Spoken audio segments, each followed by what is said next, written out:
എലിയ സ്ലീവ മോശക്കാലത്ത് സ്ലീവായുടെ അർത്ഥം വിശദീകരിക്കുന്ന വചനം നമ്മൾ കൂടുതലായിട്ട് വായിച്ചു കേൾക്കും. ഇന്നത്തെ സുവിശേഷത്തിൽ കുരിശിൻ്റെ അർത്ഥത്തെ നമുക്ക് കർത്താവ് പറഞ്ഞു തരികയാണ്. നാം ചെയ്തതിന് അർഹമായ രീതിയിൽ നമ്മൾ ശിക്ഷിക്കപ്പെടുന്ന കുരിശുണ്ട്. ഒരാൾ മദ്യപിച്ച് വാഹനം ഓടിച്ച് അയാൾ അപകടം ഉണ്ടാകുമ്പോൾ അയാൾ ചെയ്തതിന് തക്ക ഒരു കുരിശാണത്. അതിന് രക്ഷയുടെ ഫലമില്ല.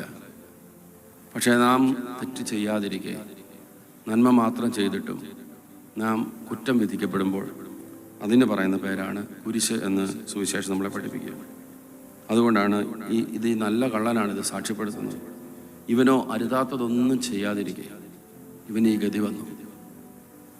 അതുകൊണ്ടാണ് അവൻ പറുദീസായിലായിരിക്കുമെന്ന് ഈ കള്ളന് തോന്നുന്നത്. അപ്പോൾ ജീവിതത്തിൽ ഒരിക്കലെങ്കിലും നമ്മൾ ചെയ്യാത്ത കുറ്റങ്ങൾക്കും നമുക്ക് വരാത്ത തെറ്റുകൾക്കും വേണ്ടി വിമർശിക്കപ്പെടാത്തവരും കുറ്റം വിധിക്കപ്പെടാത്തവരുമായി ആരുമില്ല. അങ്ങനെയുള്ള അവസരങ്ങളിൽ നമ്മൾ ധ്യാനിക്കണം. നമ്മൾ പറുദീസായുടെയും ക്രിസ്തുവിൻ്റെയും വളരെ അടുത്ത് നിൽക്കുകയാണ്.